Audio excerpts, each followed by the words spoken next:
Hi guys, so I am back with the report on what I found out about Tyre Nichols. So he had been at a park and he was skateboarding and taking pictures of the sunset. And when he was on his way home, he was at a red light and he was going to turn left with his flicker on, and police pulled him over. So police approached his car with guns drawn on him. They never asked for license, registration, insurance, or even tell him why he's being pulled over. The officers proceed to drag him out of the car, and he is saying, "What did I do? What did I do?" And they're cussing him and yelling at him. Then they slam him down on the ground. They're like, "Put your hands behind your back, put your hands behind your back." And he's like, "What did I do?"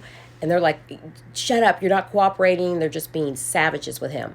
So this goes on for a few minutes, and then they take out the taser and they start tasing him. And he manages to get up and like slip away from them because he was thin. He was only 150, 155 pounds because he had issues with Crohn's disease. So he was thin in stature. So he manages to slip away and he starts running because he was trying to get closer to his house because his house was like 3 houses down. So police officers catch up with him, and when they did, they pepper sprayed him and pepper sprayed him and pepper sprayed him again and again and again.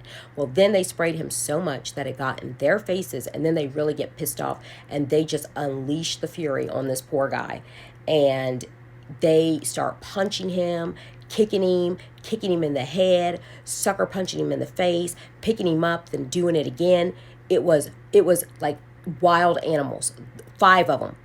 It was ridiculous. Brutal is what it was. Brutal. So after they do this, they drag his body, his lifeless body, and they prop him up against the police car. And it took 20 minutes for EMS to get there, for emergency services to get there. Well, in the time that emergency services is coming, there has to be 20 cops there. Not one person tried to render this guy any kind of help at all, and they still have him handcuffed, just propped up on the car. And it wasn't until after paramedics got there that they were like, "You need to remove these cuffs." So there was no reason for it at all. They didn't even have any reason to pull him over for a traffic violation because he had not committed any kind of traffic violation. He fell down and they would pick him up and they would sucker punch him again.